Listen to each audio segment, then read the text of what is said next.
오늘은 역대기 상서 21장에 있는 내용부터 함께 살펴보고자 합니다. 이 역대기라고 하는 책은 잘 아시는 것처럼 그 의도된 그 역사이기 때문에 그 회복을 위하여 정말 다윗과 솔로몬 시대 같은 좋은 시대를 만들어 보면 좋겠다 하는 그 의도를 가지고 에스라라고 하는 그 율법 학자이면서 역사가 되시는 분이 기록을 한 것입니다. 당연히 그 저자는 성령 하나님이시죠.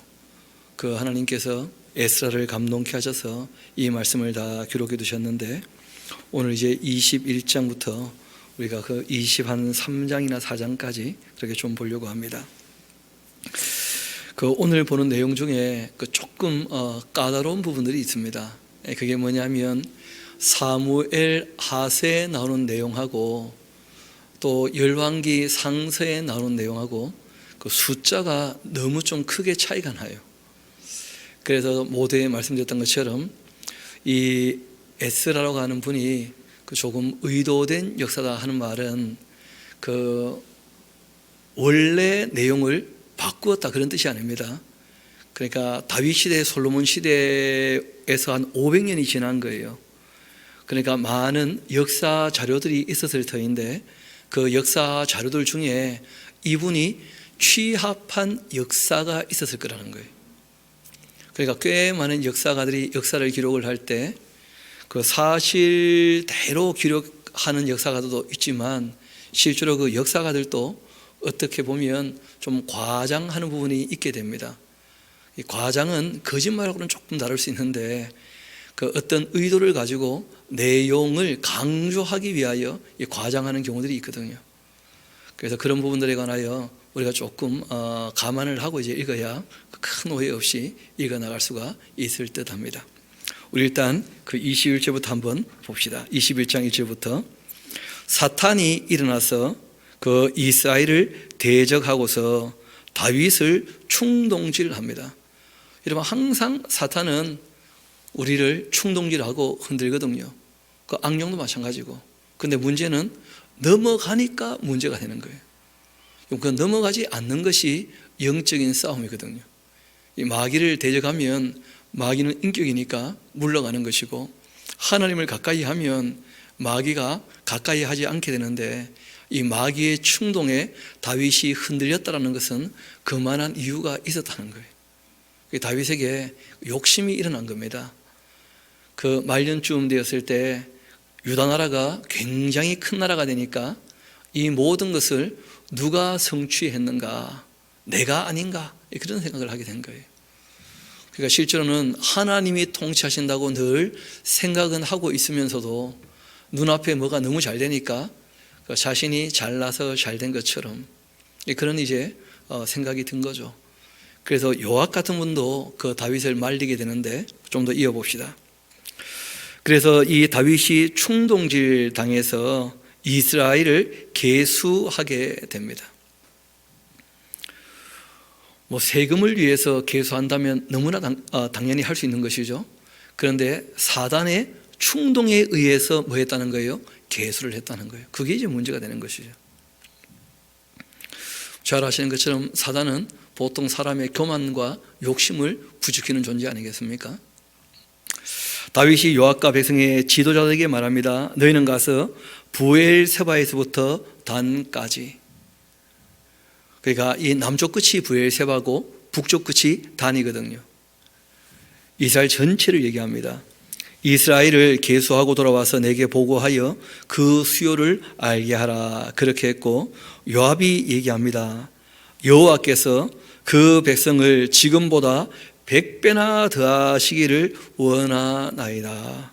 지금 왕이 하는 거 보니까 그 의도가 좋지 않다는 거예요. 요압이 봐도, 누가 봐도 그런 거 알 수 있잖아요, 그렇죠?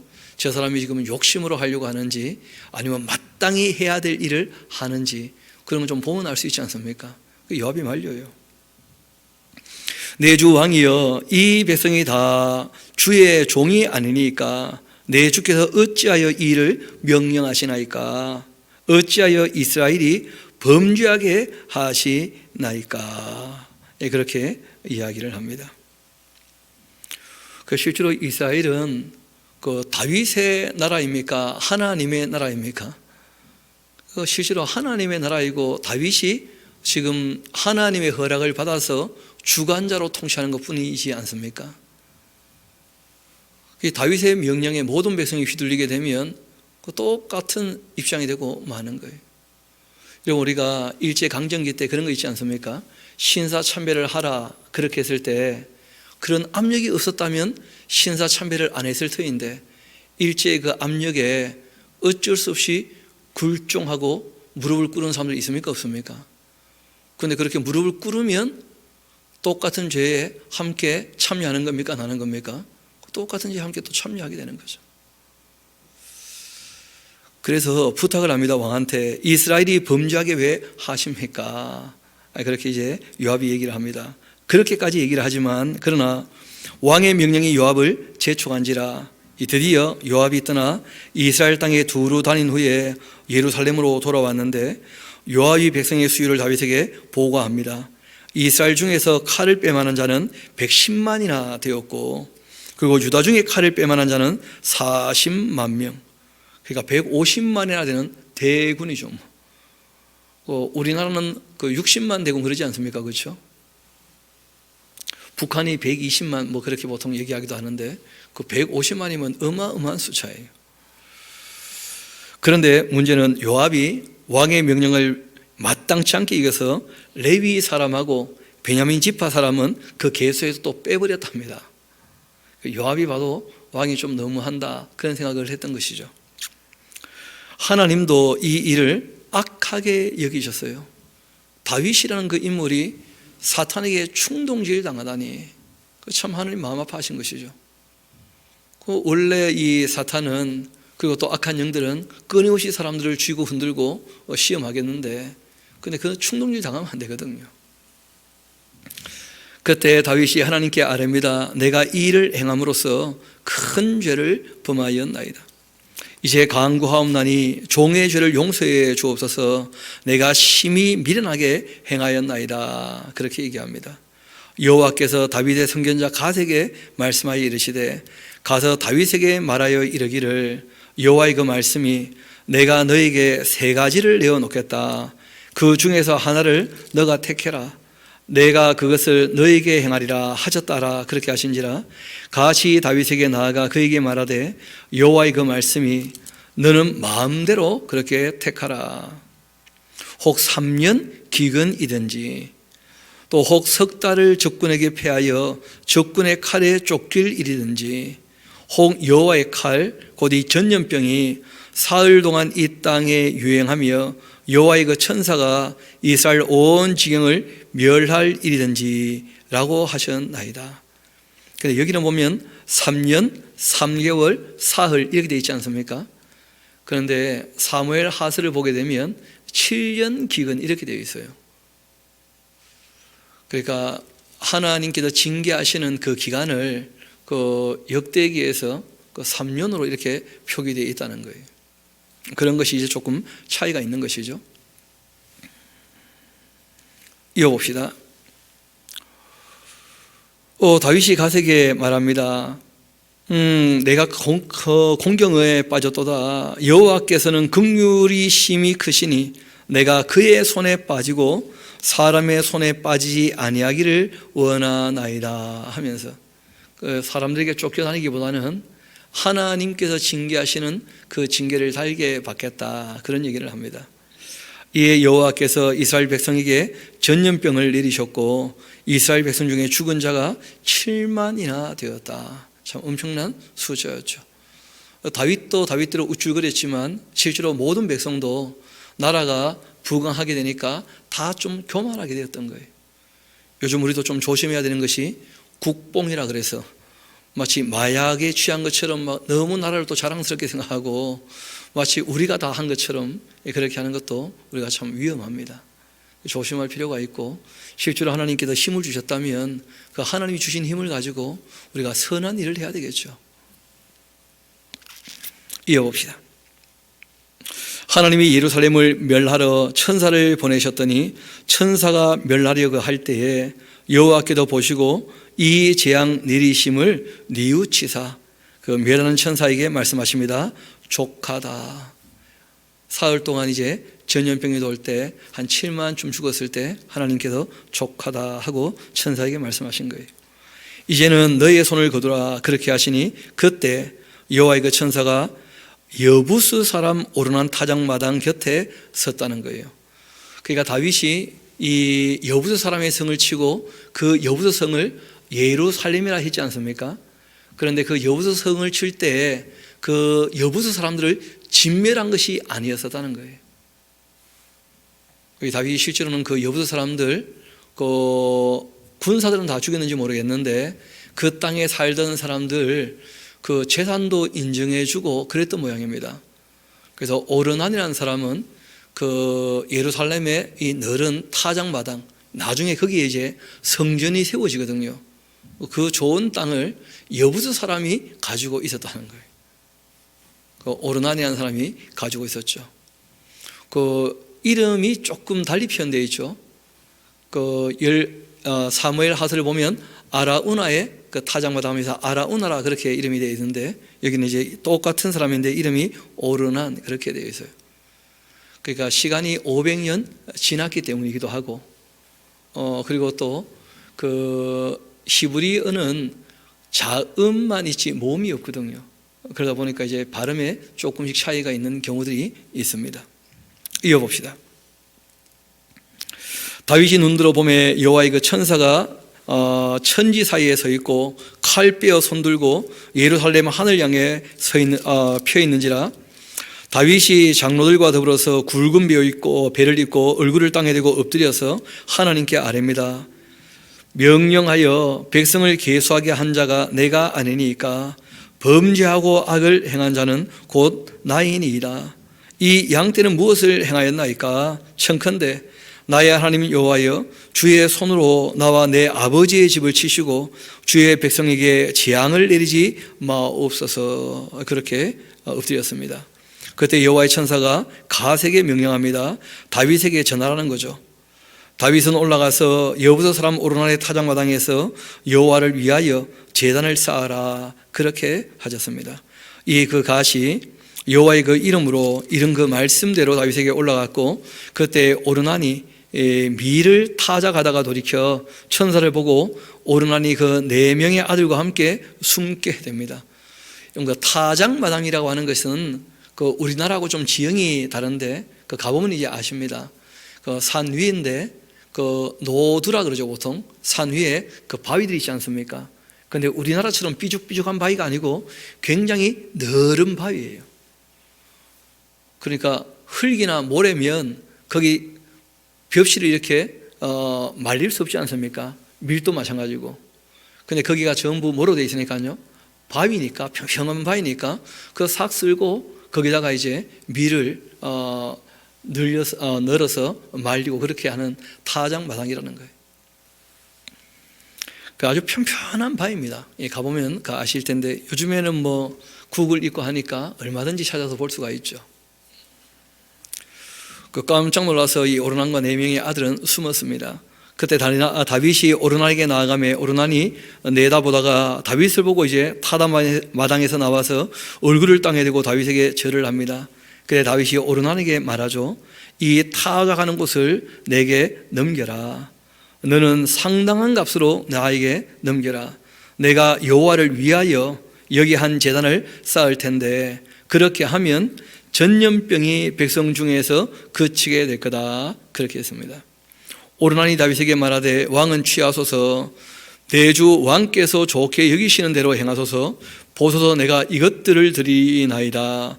소들은 번제물로 곡식 떠는 기계는 화목으로 또 밀은 소제물로 삼으시기 위하여 다 드리나이다. 그렇게 하는지라.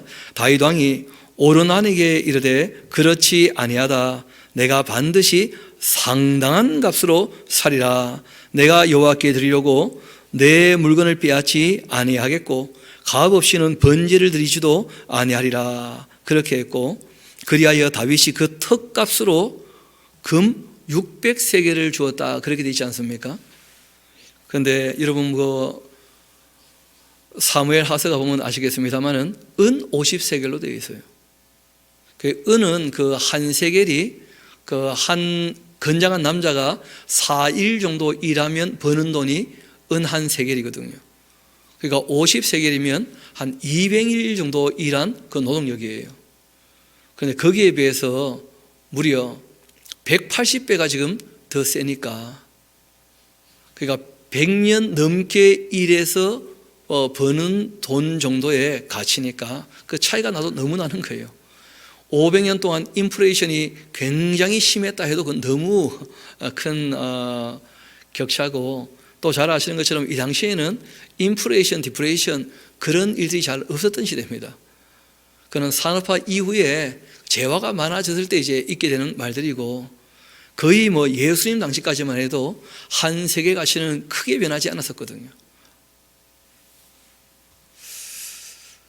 그래서 이제 이런 부분들을 우리가 어떻게 볼 것인가 할 때, 아까 좀 말씀드렸던 것처럼 많은 역사가들이 이 사건을 기록을 해 두었을 것인데, 그 중에 어떤 역사가가 과장을 할 수 있거나 아니면 그 오기를 할 수 있어요. 근데 이후에 이제 에스라가 여러 역사를 참고해 보면서 다윗이 하나님께 상당한 가격, 정성을 들였다, 이걸 강조하려면 그 어떤 본문을 취하겠습니까? 아무래도 제일 가격이 많은 본문을 취하게 되겠죠. 그래서 이제 이렇게 된 것이 아니겠는가, 그렇게 봅니다. 또 혹자는 그 은 50세겔 이렇게 얘기할 때는 그 이 아라우나의 그 타작 마당하고, 그리고 이제 그 소하고 수리하고 그 가격이고, 그리고 이 금 600세겔은 그 예루살렘 산 그 전체 성전터와 그 산 전체가 아닌가, 뭐 이렇게 얘기하시는 분 계시는데, 여러분 다윗이 예루살렘 성을 차지했습니다. 그러니까 아라우나가 그렇게 많은 땅을 차지하고 있다고 볼 수가 없다는 거예요, 당연히. 그래서 이런 것들을 봤을 때 그 제일 무난하게 우리가 볼 수 있는 내용은 그런 것입니다. 그래서 약간 과장이 들어가 있을 수는 있는데 그 강조하시고자 하는 요지는 명확해요. 다윗이 하나님께 정성을 들였다, 그런 이제 의도를 갖고 있는 것이죠. 그러니까 에스라 입장에서는 거짓말한 것은 아닙니다, 그렇죠? 왜냐하면 여러 가지 자료를 참고했기 때문에 그 자료 중에 이제 제일 정성을 들였다고 보이는 자료를 참고한 것일 테니까요. 그런 정도로 보시면 될 듯 합니다. 그렇게 600세기를 달아 오르나에게 주었고, 다윗이 거기서 여호와를 위하여 제단 쌓고 번제와 화목제를 드려 여호와께 아뢰었더니, 여호와께서 하늘에서부터 번제단 위에 불을 내려 응답하시고, 여호와께서 천사를 명령하심에 그가 칼을 그 칼집에 꽂게 되었습니다. 그러니까 하나님의 그 천사들은 하나님 편에 서지 않고 마귀에게 충동당해서 마귀 편에 서면 그러면 하나님의 적이라는 거예요, 천사가 봤을 때는. 그렇지 않습니까? 밤에 이제 회개하고 돌아오게 되면 누구 편에 선 겁니까? 하나님 편에. 그러니까 우리가 늘 신앙생활 할 때 내가 누구 편에 서 있는가, 이걸 늘 생각을 해봐야 돼요. 하나님 보고 자꾸 내 편 대주시라, 그렇게 보채는 것이 그게 좋은 자세가 아니라는 거예요.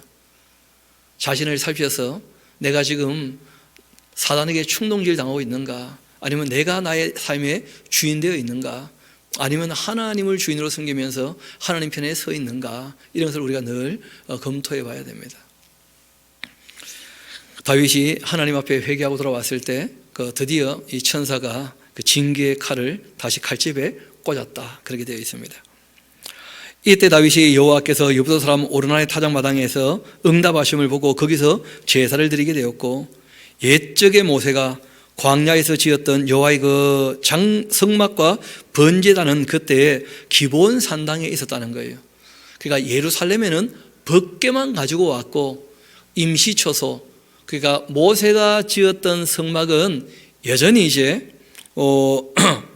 기본에 있고, 그리고 다윗은 그 새로 하나 성막을 만들어서 거기 법궤를 모셨거든요.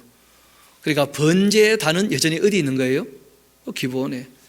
그러니까 다윗도 솔로몬도 제사를 할 때는 기본에 가서 제사하는 일들이 당연한 일이었죠. 뭐 거기 번제단이 있었으니까요.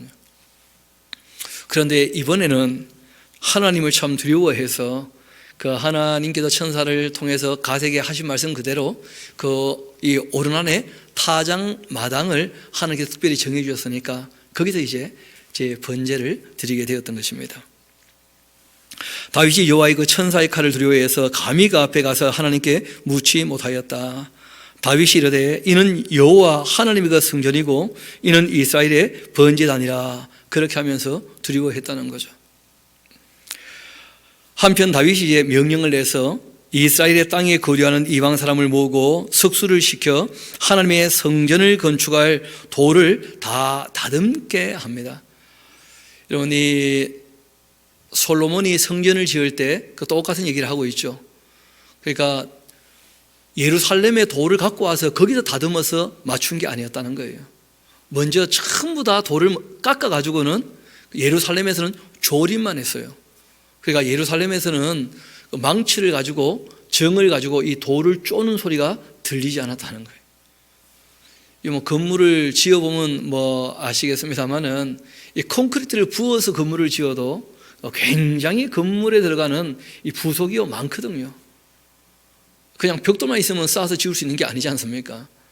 그러니까 이런 이 성전을 돌로 지을 때 그 돌의 모양이 수백 가지가 있었을 거예요. 그렇죠? 그게 다 조립돼야 되는 거 아닙니까? 근데 그런 것들을 미리 다 어떻게 해요?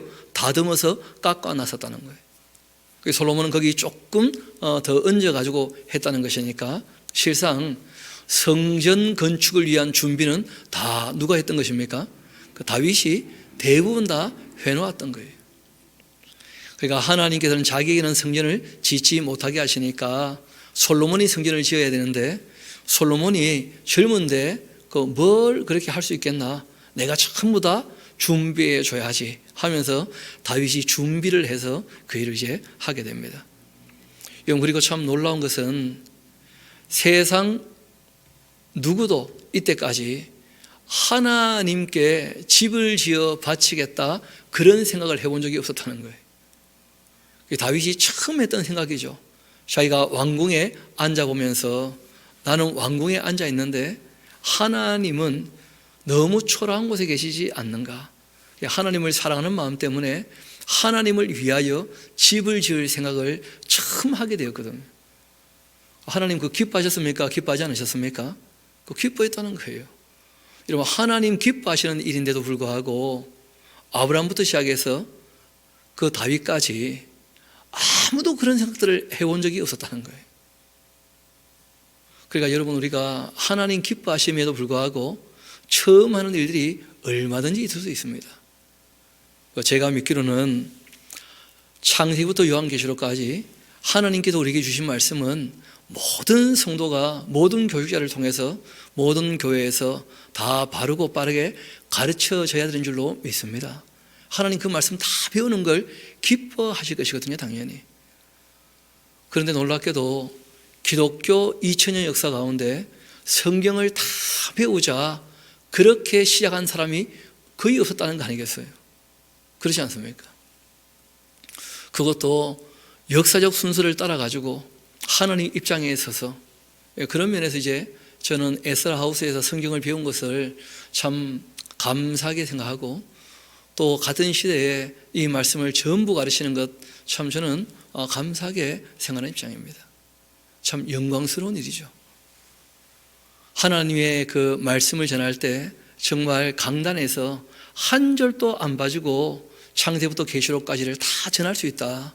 하나님 정말 기뻐하실 터인데 그런데 해본 사람이 잘 없었다는 거 아니겠어요? 이 시대에 처음 시작이 되는 거죠. 어떻게 보면 처음 하는 일은 참 기쁜 일이기도 하고 어떤 면에서 처음이니까 사람들 입장에서는 낯설 수 있다는 거예요. 하나님은 기뻐하실 수 있는데 그래서 조금 어려울 수도 있죠. 어떻게 보면. 그래서 이 다윗이라는 인물이 정말 하나님을 사랑하는 마음으로 어떻게 하면 하나님께서 기뻐하실까 그렇게 했던 것입니다. 이어봅시다.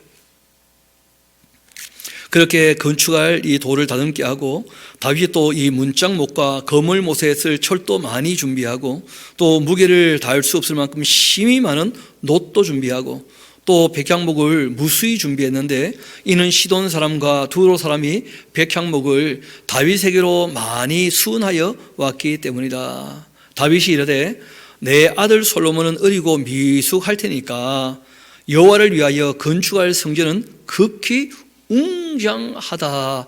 여러분, 이런 것은 시대를 감안해야 됩니다. 다윗 시대, 솔로몬 시대 때는 그 성전이 아주 웅장한 건물이었어요. 왜냐하면 그 길이가 한 30m, 그리고 너비가 한 10m, 그리고 높이가 한 15m. 지금으로 치면 그리 큰 건물은 아니죠, 그렇죠? 그렇지 않습니까? 우리가 있는 대성 프라임만 해도 규모가 성전보다 더 크거든요. 그렇잖아요. 길이가 뭐 30m가 안 돼서 그렇지 폭이나 높이는 훨씬 높지 않습니까? 그래서 길이가 한 30m 정도, 그 폭이 한 10m 정도, 높이는 15m 정도니까 지금으로 봤을 때는 그리 큰 규모의 건물은 아니지만 이 당시에는 이 이스라엘 나라에서 제일 큰 건물인 거예요. 웅장한 그 건축물이라 그렇게 얘기를 한 것이죠. 만국의 명성과 영광이 있게 하여야 그렇게 할지라. 그러므로 내가 이제 그것을 위하여 준비할 것이다. 그렇게 하고 다윗이 죽기 전에 많이 준비했다는 거예요. 많이. 다윗이 그 아들 솔로몬을 불러서 이스라엘 하나님 여호와를 위하여 성전 건축하기를 부탁을 합니다. 그때 다윗이 솔로몬에게 말하죠. 내 아들아, 나는 내 하나님 여호와의 그 이름을 위해 성전을 건축할 마음이 있었는데 그러나 그 여호와의 말씀이 내게 임하여 이르시되 너는 피를 심히 많이 흘린 사람 아니냐. 이 군인이었던 거죠. 다윗이 전쟁도 많이 했고요. 크게 전쟁하였느니라. 너가 내 앞에서 땅의 피를 많이 흘렸은즉 내 이름을 위하여 성전을 건축하지 못할 것이다. 왜냐하면 피를 많이 흘린 너가 성전을 건축하면 하나님의 이름이 영광스럽게 되기보다는 다 다윗을 칭송하는 쪽으로 흘러갈 수도 있을 뿐더러 피 묻은 사람이 또 내놓으라 그러면 사람들이 기뻐서 하나님께 바치겠습니까? 겁나서 갖다 바치겠습니까? 하나님 그런 거 원하지 않으신다는 거예요. 정말 자원에서 기뻐서 하는 것만 받으시는 것이니까 감사해서 하는 게 드리는 것만. 그래서 다윗에게 그 피를 흘린 손으로는 못하게 했다는 거예요. 또 보라, 한 아들이 내게 날 텐데 그는 온순한 사람이라. 내가 그로 주변 모든 대적에게서 이 평온을 얻게 하리라. 또 그 이름을 솔로몬이라 지으라 하면서 실제로 솔로몬 이름은 하나님이 지어주신 이름이에요. 다윗의 아들 솔로몬. 그 이름의 뜻이 뭐냐면 평화라는 뜻이에요. 평화. 샬롬이라는 그 단어에서 온 거예요. 솔로몬. 남성으로 하면 솔로몬이 되고 여성으로 하면 술람미가 되는 것이죠. 둘 다 샬롬이죠. 샬롬. 평화. 이는 내가 그 생전에 평안과 안일함을 이스라엘에게 줄 것이기 때문이니라. 그가 내 이름을 위하여서 이 성전을 건축할 건데 그는 내 아들이 될 거고 나는 그 아버지가 되어서 그 나라 왕위를 이스라엘 위에 굳게 세워 영원까지 이르게 하리라. 그렇게 하셨나니 이제 내 아들아, 여호와께서 너와 함께 계시기를 원하며 너가 형통하여 여호와께서 내게 대하여 말씀하신 대로 내 하나님 여호와의 성전을 건축하며 여호와께서 너에게 지혜와 총명을 주사 내게 이스라엘을 다스리게 하시고 내 하나님 여호와의 그 율법을 지키게 하시기를 더욱 내가 원하고 있다. 다윗이 알고 있어요. 건물을 지어 바치는 것은 정성을 보이는 것이고 실제로 하나님은 건물에 계시겠습니까? 그 사람 마음에 계시겠습니까? 그러니까 하나님께서 그 사람 안에 또 그 사람이 하나님 안에 있으려면 그 계명을 지켜야 정말 하나님을 사랑해야 하나님 내 안에 내가 하나님 안에 있는 것이거든요. 그게 진짜니까. 다윗이 그 정도는 알고 있었다는 거예요. 그렇지만 사랑을 좀 표현하고 싶으니까 하나님에 대한 성전을 좀 짓겠다 하는 것이지 실제로 다윗은 솔로몬에게 얘기할 때에도 우리 다시 12절 같이 한번 읽어볼까요? 시작. 여호와께서 내게 지혜와 총명을 주사 내게 이스라엘을 다스리게 하시고 내 하나님 여호와의 그 율법을 지키게 하시기를 더욱 내가 원하고 있다. 그렇게 얘기를 한 것입니다.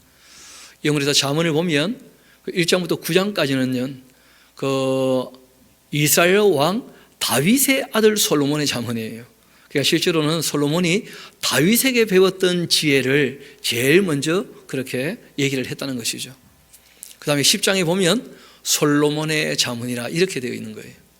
그러니까 솔로몬이 지혜로웠던 이유 중에 하나는 뭐냐면 다윗이 솔로몬에게 때가 되었을 때 이런 얘기를 간혹 했다는 것이죠. 그래서 솔로몬에게 그 가치 판단이나 그 신앙의 방향성 이런 것이 설정될 때 다윗의 그런 이 교육이 중요했다는 것이죠. 반면에 그 암논이라든지 아도니아라든지 압살롬이라든지 이런 데는 뭐 전혀 교육이 안 되고 말았죠.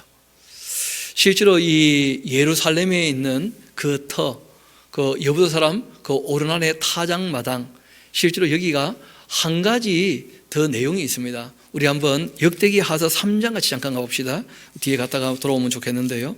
역대기하서 3장 우리 1절 같이 한번 가봐요. 솔로몬이 예루살렘이 실제로는 어디냐면 모리아 땅에 있는 한 산이에요. 그 역대기하서 그 3장 1절을 보면 솔로몬이 예루살렘 모리아 산에 여호와의 전 건축하기를 시작했다, 그렇게 되어 있지 않습니까? 이런 모리아 하니까 기억나시는 게 있죠. 그러니까 아브라함이 이삭을 바쳤던 곳이 모리아 땅에 있는 한 산이었어요. 그래서 바로 그 아브라함이 이삭을 바쳤던 바로 거기, 그 오르난의 타작마당이 되어 있었던 그곳을 다윗이 돈 주고 사서 결국 거기에 뭐가 지어지느냐 하면 성전이 지어지는 것 아닌가, 뭐 그렇게 보는 것이죠. 지금은 그 이슬람 사원이 지금 거기 세워져 있습니다. 두 번째 성전이 무너졌고 또 앞으로 세 번째 성전이 또 세워져야 될 것이고, 그리고 또 세 번째 성전에 멸망에 가장한 것이 서게 될 터인데 그 전에 될 일이 많아요. 전 인류의 4분의 1이 죽는 전쟁도 있어야 될 것이고, 그리고 또 하늘로부터 별이 떨어져야 될 것이고, 그리고 또 이 땅과 강과 바다와 하늘의 3분의 1이 또 끼어져야 될 것이고, 황충이 또 올라와야 될 것이고, 그리고 또 전 인류의 3분의 1이 죽는 전쟁이 있고 난 다음에야 그 세 번째 성전의 멸망에 가정한 것이 서게 될 것이거든요. 그러니까 자꾸 요즘에 종말의 징조도 아직 없는데 조금 힘들고 어렵고 이상한 일이 벌어지면 자꾸 종말의 징조라면서 사람을 미혹하는 그 이상한 사람들이 나타나요. 자꾸 예수님께서 그런 거짓 선지자, 사람들의 미혹에 주의하라는 말씀을 여러 번 하셨습니다. 그래서 우리가 그런 정말 그 종말의 징조도 없는데 자꾸 임박한 종말을 얘기하는 그런 사람의 미혹에 넘어가지 않도록 조심해야 됩니다. 다시 우리 본문의 말씀으로 돌아옵시다. 그렇게 하나님 여호와의 율법을 지키게 하시기를 내가 더욱 원한다. 13절입니다. 그때 너가 만일 여호와께서 모세를 통하여 이스라엘에게 명령하신 모든 규례와 법들을 삼가 행하면 형통할 텐데 강하고 담대하여 두려워하지 말고 놀라지 말아야 한다. 내가 환난 중 여호와의 그 성전을 위하여 금을 얼마를요? 10만 달란트 보이십니까? 여러분이 감이 안 오시죠? 10만 달란트. 그 3,400톤이에요. 톤수로 1톤 트럭 34,000대가 있어야 실는다는 뜻인데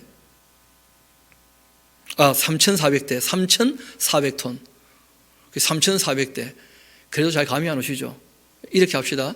우리나라가 현재 가지고 있는 금 보유량이 있어요.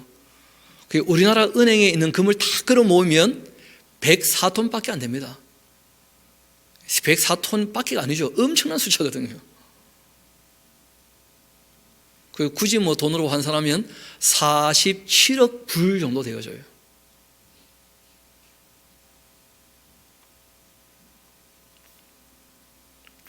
거기 1200 곱하기 되어지면 거의 5조가 넘는 돈이죠. 뭐 엄청난 101토만 해도. 그런데 거기에 34배쯤 되니까 3,400톤이니까 이거는 너무 많은 양이에요. 어떻게 생각해 봐도. 이건 실상 그 성전을 지을 때 솔로몬이 그 성전 지을 때 어떻게 했는지 한번 봅시다. 우리 열왕기상서 9장 같이 한가 봐요. 열왕기상서 9장.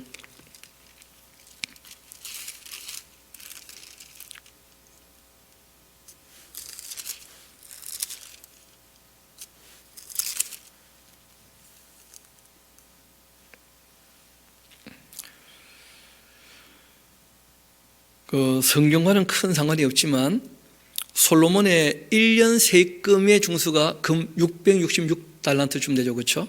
그리고 또 그 28절 보면 오빌에서 이 솔로몬이 가지고 온 금은 420달란트쯤 된다 이렇게 되어 있어요.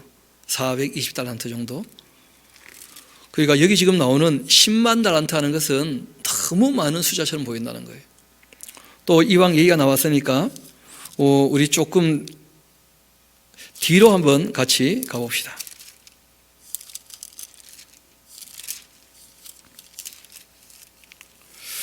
29장 같이 한번 봅시다. 역대기 상서 29장.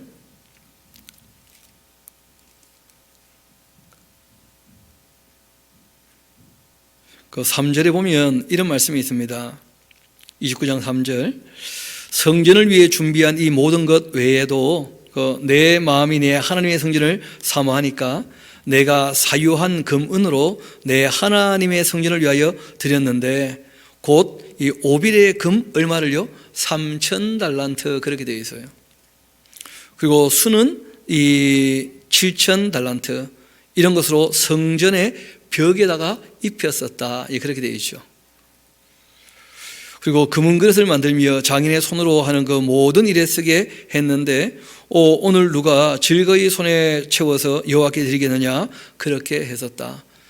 솔로몬이 1년에 세입금이 금 666달란트라면 그러면 이 3,000달란트쯤 되어지면 그 5, 6이 30이니까 한 5년, 4년, 5년 정도 그렇게 세입금 정도 된다면 그런 정도면 조금 현실성이 있는데 10만 달란트는 커도 너무 커요. 그래서 아까 전에 말씀드렸던 것처럼 여러 가지 이제 그 역사에 이 사초와 그 사본들이 있었을 터인데 그 중에 다윗이 하나님께 억수로 정성을 들였다 하는 것을 강조하려고 숫자가 제일 많은 것을 인용하지 않았겠는가 그렇게 보이는 거죠. 그래서 의도적으로 거짓말했다 그렇게 보지 않습니다. 그러니까 하나님께 억수로 정성을 들였다는 것을 그 옛날에 역사를 참고해서 적는 것이니까 그 누가 먼저 기록해 놓은 것을 참고한 것이니까 그 에스라 입장에서는 크게 문제가 되는 것은 아니었던 거죠. 그래서 원래 하고자 하는 말이 무엇인가 하는 것을 우리가 이해하는 것이 그런 면에서는 중요합니다. 여하튼 다시 우리 22장으로 돌아옵시다. 금은 10만 달란트, 은은 무려 100만 달란트. 숫자가 어마어마하죠. 녹과철은 그 무게를 달 수 없을 만큼 심히 많이 준비했고 또 제목과 돌도 다 준비했는데 너는 더할 것이고 솔로몬에게 지금 얘기하는 거죠. 내가 이만큼 준비해놨으니까 너는 좀 더 보태라. 또 장인이 내게 많이 있나니 곧 숙수와 목수와 온갖 일에 익숙한 모든 사람이다. 금은과 녹과철이 무수하니 너는 일어나 일해라. 여호와께서 너와 함께 계실지로다. 그렇게 얘기했습니다. 다윗 또 이스라엘 모든 방백에게 명령합니다. 그 아들 솔로몬을 도우라. 그렇게 하여 이르되 너희 하나님 여호와께서 너희와 함께 계시지 아니하시느냐.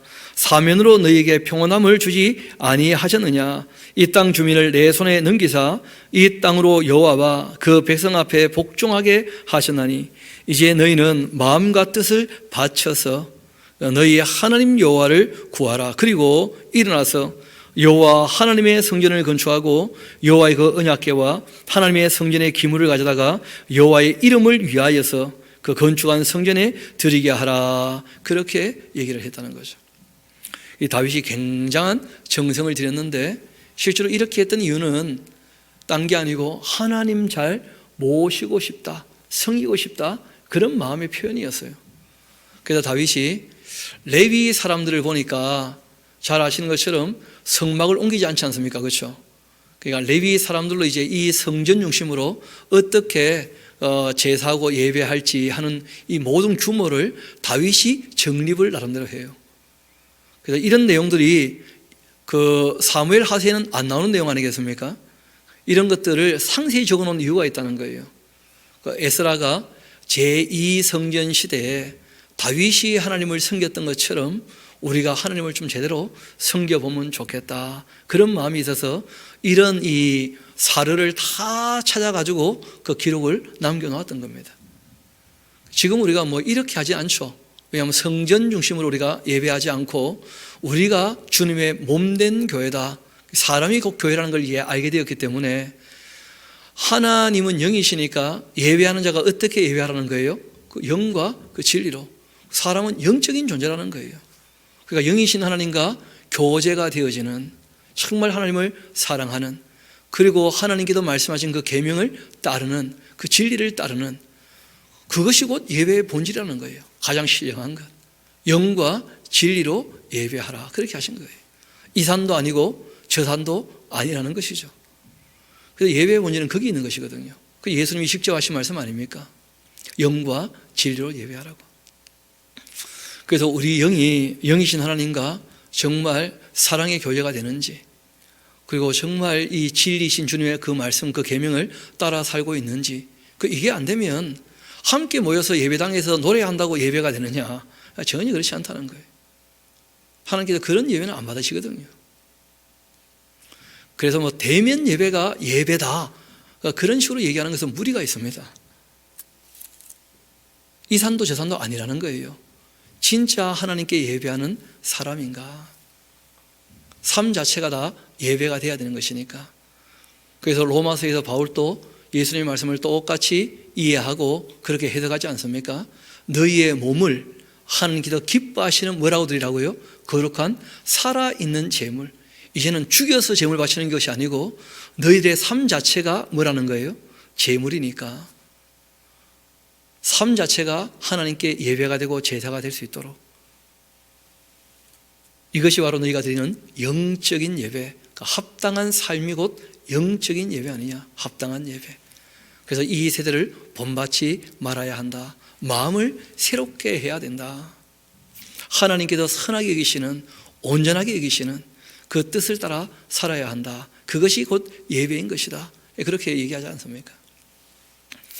그래서 지금 이 코로나19 때문에 대면 예배, 비대면 예배 때문에 혼란하게 되어지고, 또 어떤 사람은 예배당에 와서 대면 예배 안 하면 전부 가짜 신앙이 나면서 너무 함부로 얘기를 하고 그렇게 해요. 원래 초창기 모든 교회는 예배당이 없었습니다. 각 가정이 곧 집이 다 모였다는 거예요. 예배 초소였고 집에 있는 교회라, 그런 표현이 성경에 꽤 많이 나와요. 그래서 이런 형식적인 것은 시대에 따라서 얼마든지 발전할 수 있고 다양하게 나타날 수 있습니다. 그래서 우리가 함께 모여 예배하는 것 유익하기 때문에 예배당을 지어서 예배 초소에서 함께 모여 예배하는 것이고, 또 그렇지 않다면 또 그렇지 않은 대로, 이것은 본질적인 것이 아니니까요. 본질은 영과 진리로 예배하는 거예요. 그래서 본질이 흐려지지 않도록, 그리고 이 세상이 변하고 발전할 때 우리가 본질을 흐트러뜨리지 않지만 그 세상에서 우리가 가장 올바르게 본질을 지킬 수 있는 방법으로, 방향으로 그렇게 나가는 것은 잘하는 것이죠.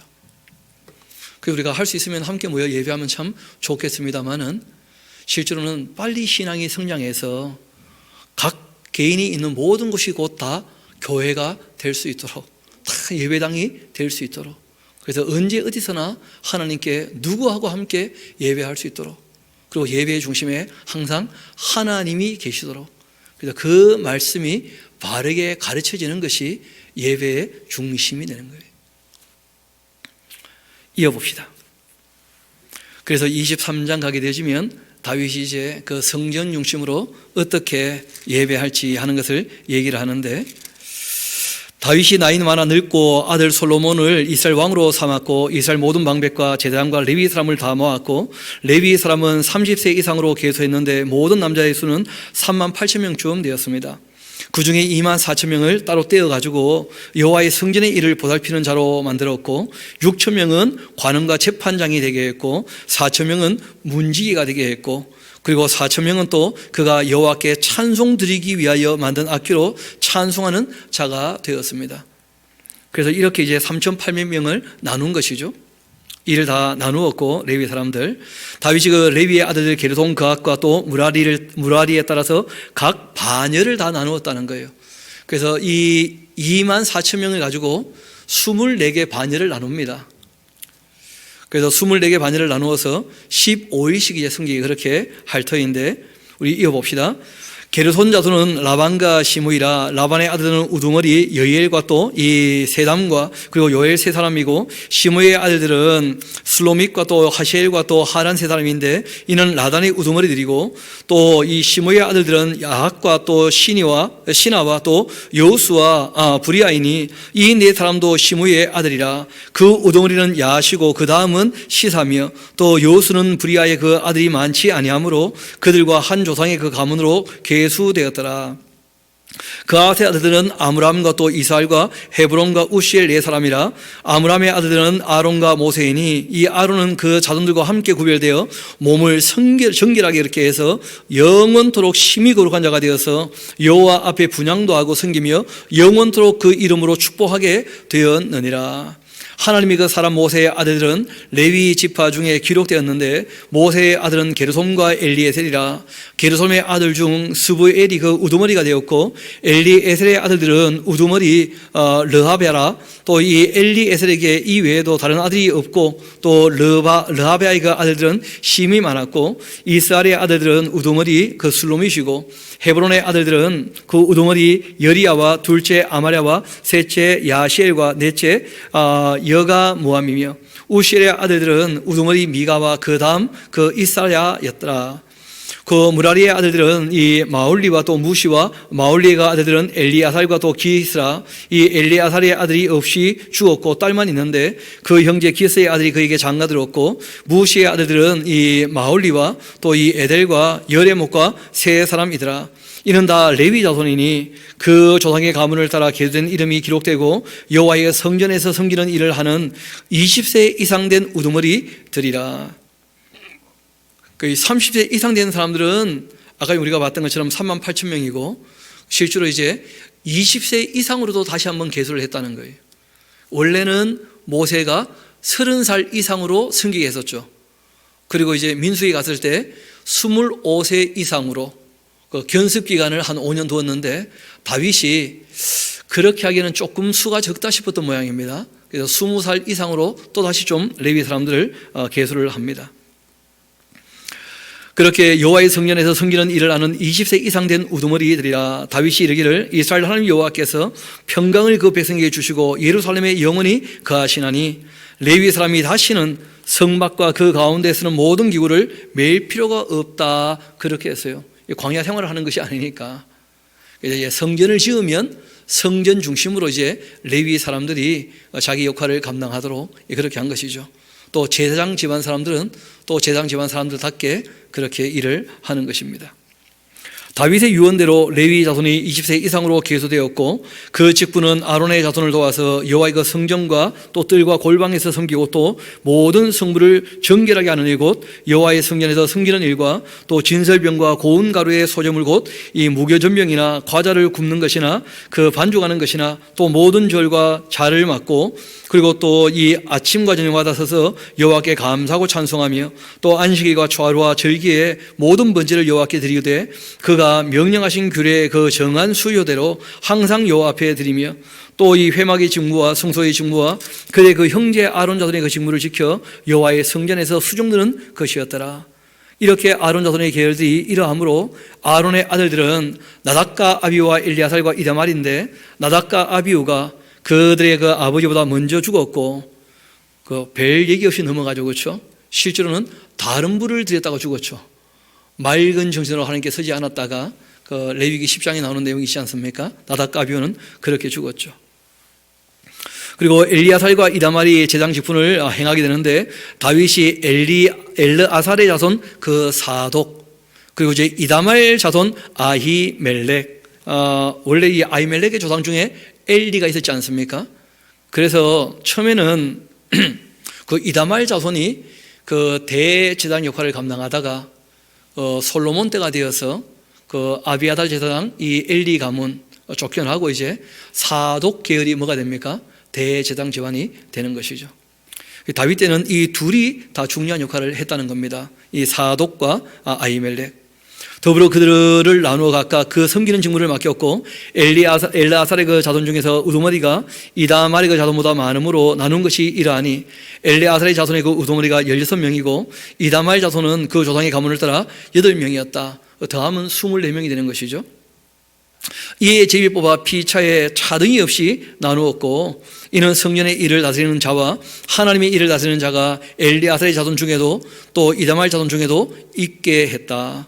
레위 사람 느다의 아들 이 서기관 스마야가 왕과 방백과 제사장 사독과 아비아달의 그 아들 아히멜렉과 및 제사장과 레위 사람의 그 우두머리 앞에서 그 이름을 기록하여 이 엘르아살의 그 자손 중에서 한 집을 뽑고 이다말의 그 자손 중에서도 한 집을 뽑았는데 하면서 이제 24개 반열을 쭉 얘기를 하는 거예요. 첫째는 제비 뽑은 자는 여호라입이고, 둘째는 여다야요, 셋째는 하림이고, 넷째는 수오림이고, 다섯째는 말기야요, 여섯째는 미야민이요, 그리고 일곱째는 하코스요, 여덟째는 아비야라 되어 있는데, 여덟째는 아비야다 하는 데는 좀 표시를 해 놓으십시오. 왜냐하면 세례 요한의 그 아버지 스가랴가 바로 아비야 반열이에요. 그러니까 아비야 반열이니까 4월 말번이 되겠죠, 그렇죠? 1월 달에 둘, 2월 달에 둘, 3월 달에 둘, 4월 달에 둘이니까 4월 달에 이제 그 아비야 반열이기 때문에 성전을 성기로 들어가서 15일 동안 이제 성전을 돌보게 됩니다. 이렇게 정리도 하고 다 하시게 되는데, 이때 이제 이분이 그 일을 끝나고 집에 가서 그 세례 요한이 태어난 날짜, 그리고 거기에서 이제 6개월 지나서 예수님이 태어난 날짜, 이런 정도로 이제 계산을 해보면 예수님 생일이 대략은 나와요. 대략은. 실제로는 이제 초막절 어간이 됩니다. 그 우리나라로는 그 추석 때쯤 되어져요. 그 10월쯤 되어집니다. 10월쯤. 양력으로 굳이 한다면. 대략 그 계산이 나오기는 합니다만은, 그러나 뭐 요즘에 그렇게 굳이 또 예수님 생일 알라고 애쓸 필요는 별로 없죠. 뭐 잘못되었지만, 그러나 뭐 의미는 너무 잘 통하기 때문에 12월 25일 날 그 예수님 태어났다, 뭐 다 그렇게 이제 생각을 하고, 이 땅에 오신 게 너무나 확실하니까, 그래서 뭐 그 날짜가 아닌 건 누구나 다 알아도 우리가 그날 그렇게 기념하고 다 성탄절을 지내고 있는 것이죠. 그럼 뭐 굳이 계산을 한다면 그렇게 계산은 할 수 있다는 거예요. 아비야 반열. 이어봅시다. 아홉째는 예수아요, 열째는 스가냐요, 또 11째는 아십이요, 12째는 야김이고, 13째는 호밥이요, 14째는 예셰부압이요, 또 15째는 빌가요, 16째는 인멜이요, 17째는 헤실이요, 18째는 하피세스요, 19째는 부다히아요, 20째는 여헤스겔이라.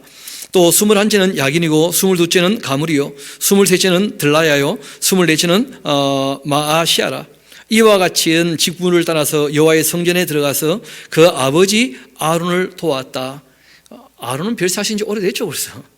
그러니까 실제로는 그 조상 아론이 그 하나님께서 말씀하신 규례를 따라서 하나님을 섬기게 했는데, 그 아론이 만든 규례를 쫓아서, 그래서 이 아론의 후손들이 그 조상의 말을 쫓아 하나님을 섬기게 되었다. 그런 정도로 이해하시면 됩니다. 그 아버지 아론을 도왔고, 이는 이스라엘 하나님 여호와 앞에 여호와께서 명하신 규례였었다. 레위 자손 중 남은 자가 이라 있는데, 아므람의 아들 중에는 수바엘이요, 수바엘의 그 아들 중에는 예드야요, 또 르아바에게 이르는 그 아들들 중에 우두머리 이시야요, 또 이스라엘의 아들들 중에서는 슬로못이고, 슬로못의 아들 중에서는 야시고, 헤브론의 그 아들들은 장자 여리야와, 또 둘째 아마랴와, 셋째 야시엘과, 또 넷째 여가 모함이고, 또 우시엘의 아들들은 미가요, 미가의 그 아들 중에는 사밀이요, 미가의 아우는 이사랴와, 또 이시야와, 또 아들들 중에는 그 스가랴요, 이시아라. 그 이시아의 아들 중에는 스가랴이며, 이 무라리의 그 아들들은 마홀리와 무시며, 야시아의 그 아들들은 분노이니, 무라리의 그 자손 야시아에게서 난 자는 분노와 또 이 소압과 삭굴과 이불이요, 이 마홀리의 아들 중에서는 엘르아살이니, 엘르아살은 아들이 없으며, 기스에게 이르는 그 아들 여라모엘이고, 무시의 아들들은 이 모올리와 에델과 또 여리무시니, 이는 다 그 조상의 가문을 따라 기록한 레위 자손이라 하면서 성전을 중심으로 하나님을 섬길 레위 사람들에 대한 이 기록들을 다 정리를 해가지고 이제 이분이 기록을 해 두신 것이죠. 이 여러 사람도 다윗 왕과 사독과 아히멜렉과 또 제단과 레위 우두머리 앞에서 그들의 그 형제 아론 자손처럼 제비 뽑혔는데 장자의 가문과 막내 동생의 가문이 다름이 없었다 하면서 전부 하나님 앞에 공평하게 일할 수 있도록 그렇게 제비를 뽑아가지고 다 일을 맡긴 것을 보게 됩니다. 그래서 다윗이 하나님 앞에 회개한 것과 또 하나님께 정성을 들이고 사랑을 표한 것과 또 하나님께서 기뻐하실 일이라면 어떻게 하면 좋을까 해서 여태까지 남들이 생각하지 못했던 것들을 다윗이 생각을 하고 하나님께서 기뻐하실 만큼 여러 가지 일들을 정립을 한 것을 우리가 볼 수 있게 됩니다.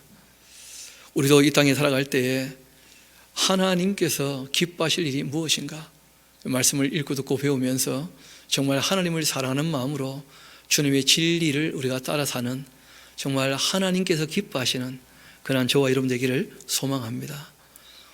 그리고 무엇보다 다윗이 지금 이런 일들을 할 때 놀랍게도 강요하는 자세가 없다는 거예요.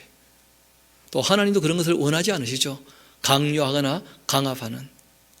그래서 자신이 할 수 있는 대로 다 하면서 너희들은 어떻게 할 거냐 하는 정도로 얘기하고 넘어갔다는 거예요. 그래서 정말 자원에서 기뻐서 하나님께 할 수 있도록 다윗이 그 백성을 대할 때 참 그렇게 인격적으로 대한 모습을 우리가 볼 수가 있습니다. 하나님이 그런 걸 참 기뻐하셨죠. 그래서 우리가 다윗의 정치를 사랑의 정치라 그래요. 사랑의 가장 기본이 뭐냐면 상대방의 자유를 인정하는 겁니다. 선택의 자유와 그리고 의지의 자유, 그 인격을 존중하는 거예요. 그리고 하나님께서 허락하신 그 사람의 그 양심을 인정해 주는 거예요. 그래서 그 사람의 양심을 인정하지 않으면 그 사람 존재를 거역하거나 거절하는 게 되고 말아요. 우리가 사람을 사랑할 때 가장 기본적으로 인격을 존중해 주고 그 양심을 우리가 인정하는 것으로 그렇게 우리가 사람을 올바르게 대해주면서 우리가 서로 사랑하며 그렇게 주님의 뜻을 따르기를 소망합니다. 우리 이 시간은 함께 기도하도록 합시다.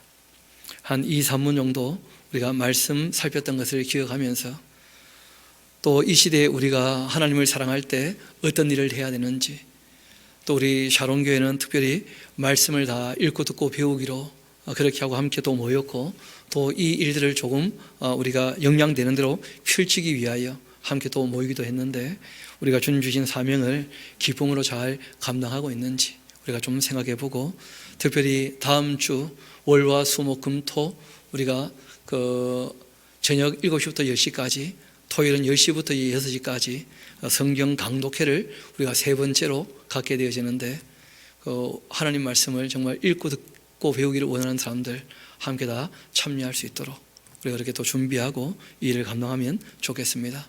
주의 말씀이 편만하고 원만하게 잘 전파되도록 기도해 주시면 고맙겠습니다. 한 2, 3분 같이 우리 같은 제목을 가지고 또한 개인적인 부분에 있어서 기도하면 좋겠습니다. 기도하시겠습니다.